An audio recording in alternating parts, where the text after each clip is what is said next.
Alright, welcome back to Rage Forest 4, played on none other than Black Forest. We've got Team Villese versus Team Ganji. So Team Villese, we've got Dragonstar here on the Aztecs in the red. The extra villager carry capacity across the board, unit train time, and you do start with a little bit of extra gold. It's actually straight away going to try and push into Repard, either wall off or try and lame a boar. Even try and go for an aggressive tower or something. So Repard actually going to lame both of those sheep there off Dragonstar, but his wall up is going to be swift and sure. So we've also here got Avenka on the Huns, who don't need to invest in early houses. So he should really be able to get the ball rolling quite quickly with his boom here, as he is in the pocket and does have access to that nice safe water. Got Nick here in the pink, or the purple, considering it's a pink health bar but purple colouring on the units. It's on the Celts, so a nice, very mobile civ in terms of their infantry. And I mean, infantry normally aren't very mobile. Also got stronger siege with their attack speed and bonuses to lumber gather rate, so another nice civ for in the pocket, because ultimately you probably want to have a civ that has some form of eco bonus to it to be playing pocket to really utilize the benefit of it. Dragonstar possibly going to try and just wall off this segment here. Rather than worrying about walling off this passage for now, just make sure he can hold control of all these resources. But Avenka also just having to shepherd his teammate there, just protect that villager. Doesn't want her getting picked off. A lot of boar here. Ganji's trying to pull out of the center of the map, so if you can get all three of those back home, just doing the trick of having the scout maintain perfect distance between the hunter and the boar, that they don't lose aggro, but at the same time they're not getting any damage done. Also got Villese here on Team Villese, so he's the captain, obviously playing. Villager cost reduction. Nice camel riders with their attack speed bonus. Gunpowder units also get armor bonuses. And does the caravanserai benefit caravan trade late game? Let's have a quick look. Where is it? Where art thou?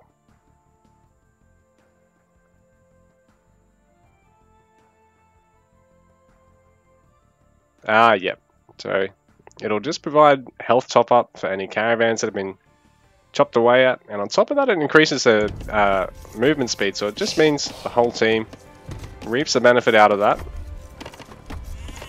So for Team Ganji, we've got FedEx here over on the left flank on the Berbers. So villager, faster movement speed, stable units, cheaper cost across the board. So really nice cav civ. Also got ship movement speed, but on a map like this I don't think that's going to be useful at all, because it's only fairly minimal fish there, minimal distance too. And on a map like this you probably throw 3 or 4 docks around that lake, so you can actually just take straight to fishing traps.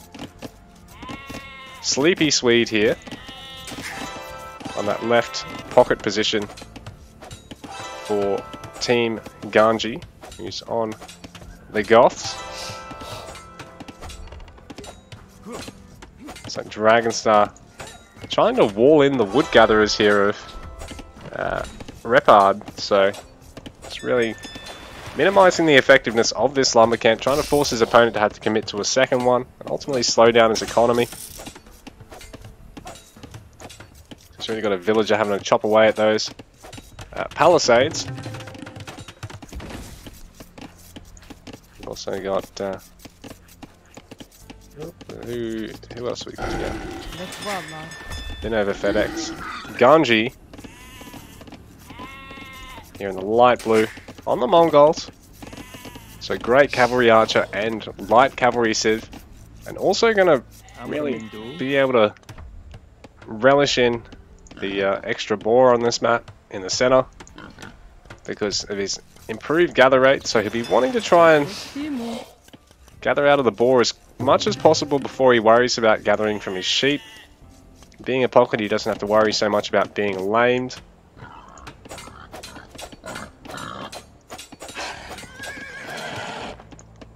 Avenka just making sure to Dragon Star this wall off as smoothly as possible.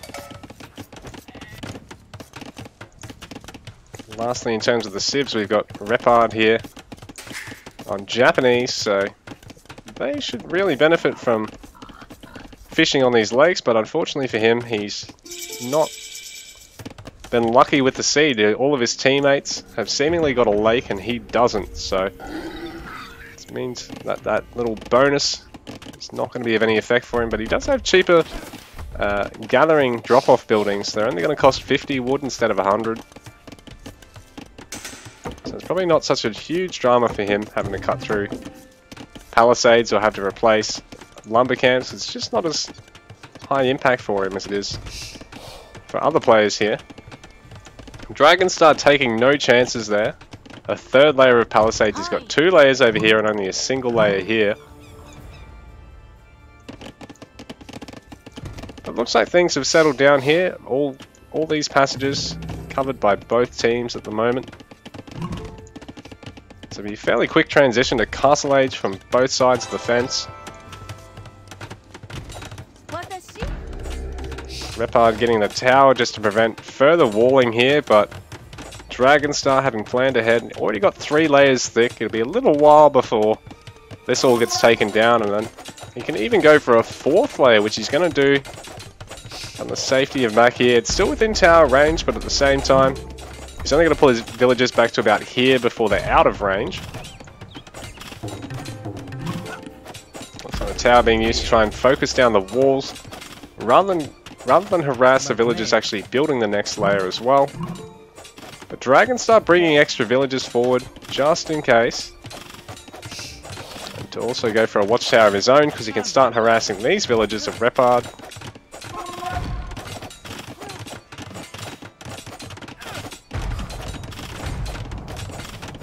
So FedEx having to go for a tower to back up his wall off here because he has only got the 1 layer holding strong at the moment. Going to try and go for some defensive house placement here as well. Just another layer of wall off buffer. Villese actually stonewalling over here just to make sure there's no way FedEx can just cut over to the right here. Or even have a Swede cut over to the right here.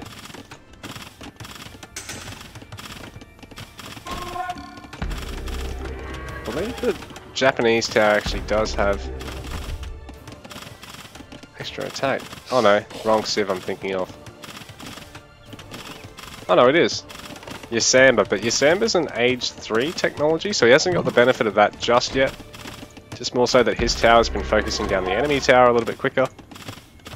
He's actually going to focus on the palisade wall now.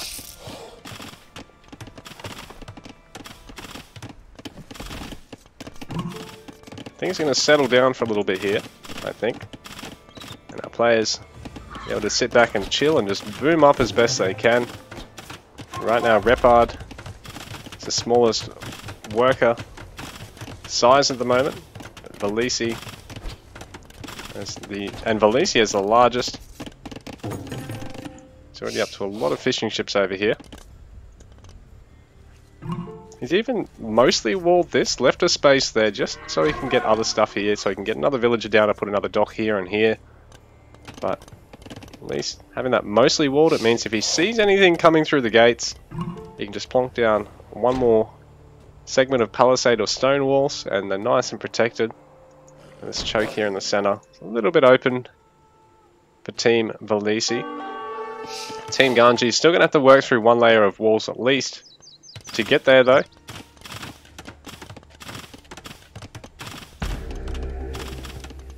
So So Repard's just got garrisoned archers there, whereas I think Dragonstar no garrisoned anything at the moment.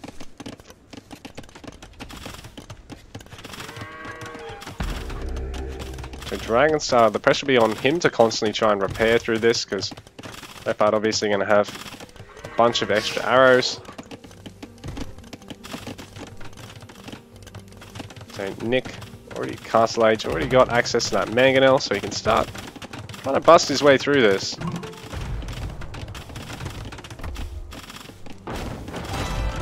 We've only got Repard stuck in Feudal on Team Ganji at the moment. While Team Villese, we've got 2 Castle Age, 2 Feudal Age players.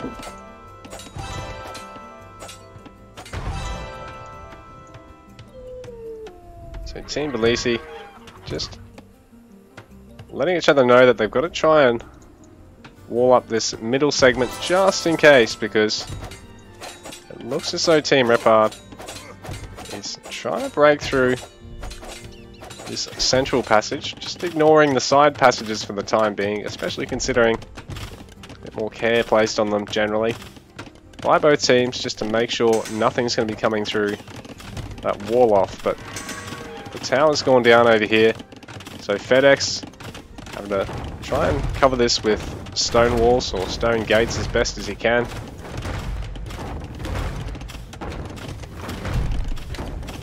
Villager control there just to not lose him while he tries to get this gate finished off.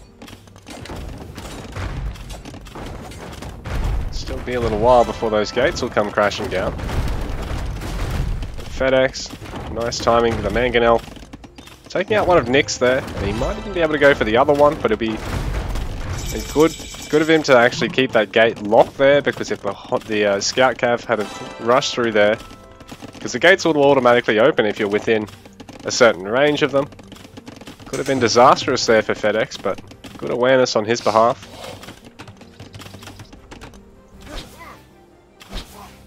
Well, Nick, it's wall off, not complete here, so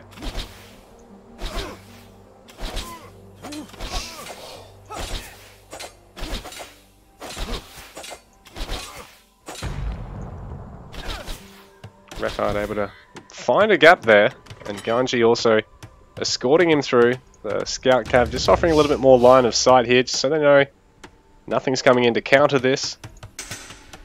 And Nick having to add some more wall off, a bit of a last line of defense there, because his base is just right behind that. Avenka is a little bit exposed here, having gone for 3 town centers and not really having gone for any sort of defensive wall off around his base. But in saying that, that's a nice shot from the mangonel, picking off a couple of archers there and getting another bunch of them low. This mangonel gonna lose a fair bit of health, but should ultimately be okay against that scout cav, because he does have the cover of the town center.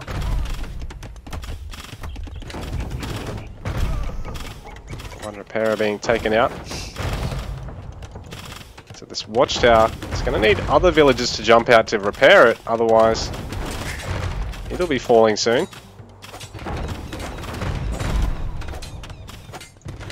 Now there is a complete stone wall there already, basically. But this scout's not going to be able to take out the mangonel, considering Dragonstar's already got a repairer there. It's looking a little bit dicey for Repard there, but at the same time he does have these forward-built stables, so now that he's in Castle Age, he should be able to start massing up some knights, getting ready to try and push into somebody here, and that somebody is likely to be Avenka, because he's all exposed here at the moment. But he is getting a barracks and a pair of stables here, so he should be able to ultimately turn this around, because with some pikemen plus his own knights, it should be a fairly straightforward fight for him. Because Repard, it's going to be tough to replace, or to continue to grow this military there, because this stone wall now finished by Nick. Repard been paying attention to over here, instead he's just wanting to make sure he can be mostly walled off here, because he doesn't want himself or his teammates dropping the full force of Dragonstar's blows here. On the left flank, things have seemingly settled down. Quite heavily choked up there.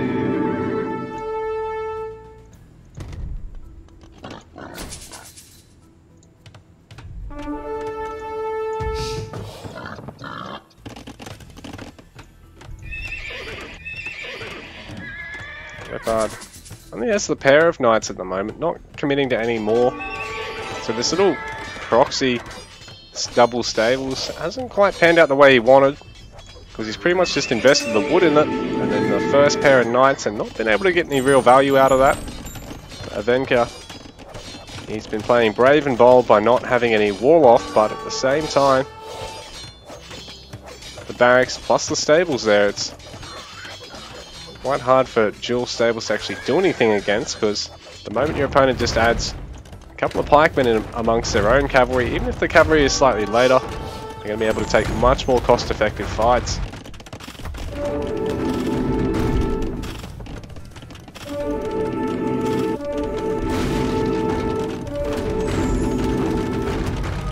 Looks like Dragonstar's actually looking to try and convert one of these buildings, and the beauty of that is he can either use them or just delete them.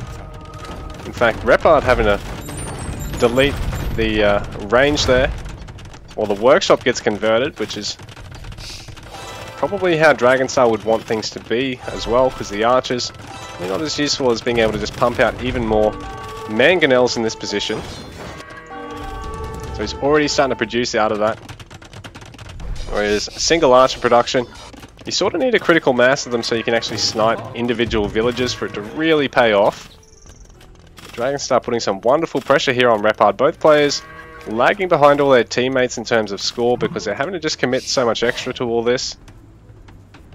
But Avenka's been able to clean up those stables. There's still that pair of knights there for Repard, but at the same time Avenka deciding, you know what, I'll just ignore them and try and support my teammate in pushing over here now that your base is so exposed. Over on the left flank, things are a lot calmer for the time being. Nothing really going on there. In fact, FedEx has got the opportunity to keep trying to secure his wall off here because Nick, his mangonel's not really been all the way forward here. We can look at getting that villager, although FedEx well aware that he needs to keep both the villager and the mangonel alive there. He does also have an outpost snuck in the middle of all that, so it's giving his team really nice vision over there so they know exactly what's happening and when it's happening. And these central chokes, once again, not a lot happening at the moment. These pair of knights for Repard might actually be able to clean all this up because it won't take long for them to pick off that mangonel and then all these villages, but for the time being he's just too busy back at home. Just try not to lose too much. In fact, Dragonstar just outright deletes that forward workshop, doesn't need it anymore. He's got the massive mangonels that he needs. And now by deleting that, this gives him the space to try and hit these gold gatherers potentially, or try and get a better surround on these Huskars. There is a lot of halberdiers in the mix as well.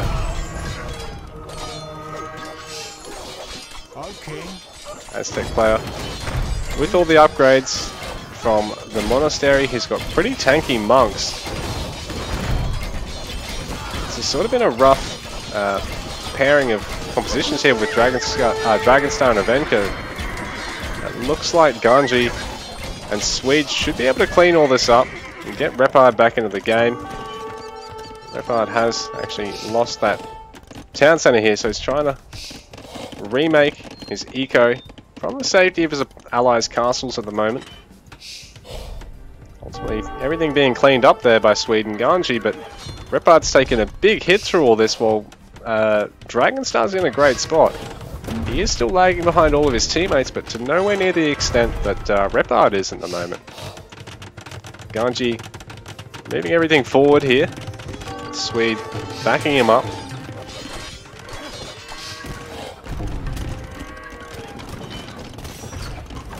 Villese will start chipping away at FedEx's flank here. Just trying to take out all these walls.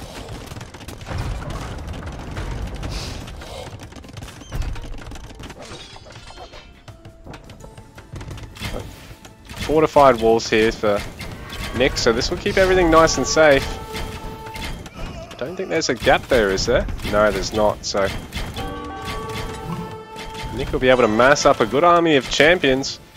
Maybe add another Onager or a couple of Scorpions here, and he should really be able to be a good threat to this Mangadai mass of Ganjis. Repard actually trying to go for a side tower. Dragonstar getting perhaps a bit too confident with the barracks position there. So that's going to fall thanks to a couple of Huskarls. So Team Ganji is really shoving through the center of the map here.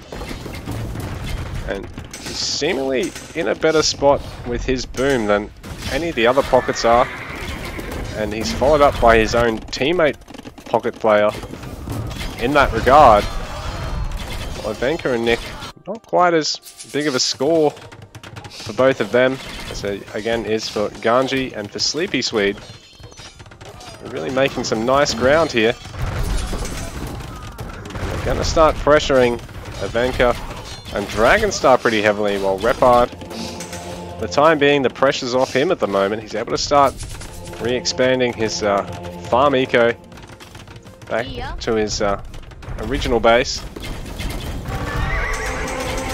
He's all starting to get to Imperial, aside from Repard and Dragonstar with their heavy commitment early on here. The Swede now trying to be a nice front line here for FedEx. So Villese have to start massing up something to try and repel this.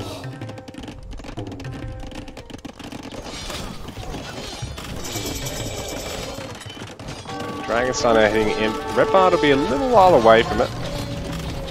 But Villese's a little while away from getting a nice mass of cannoneers to really tear through these Huskarls as quickly as possible. There's a lot of camel archers there for FedEx, and a lot like the Cav archers, they're quite a mobile ranged unit, so it makes them especially good at picking off villages. So Villese forced to garrison in his castle there. But it's busy trying to take out the Huskarls rather than getting the damage on the biggest mass of units here. Villese going for another very defensive castle, and FedEx might actually be able to deny it, considering he's got so many camel archers here, and there's plenty of Huskarls there providing melee support for them. So Villese's already tried committing to Caravan Eco just to really pull ahead, but so far it's not working out for him because FedEx is directly on top of all these caravans. Team Ganji continuing to push on the right flank as well into Team Villese, with one of those castles of Ivanka's being taken out, some of his military production as well. Dragonstar with a defensive castle position there.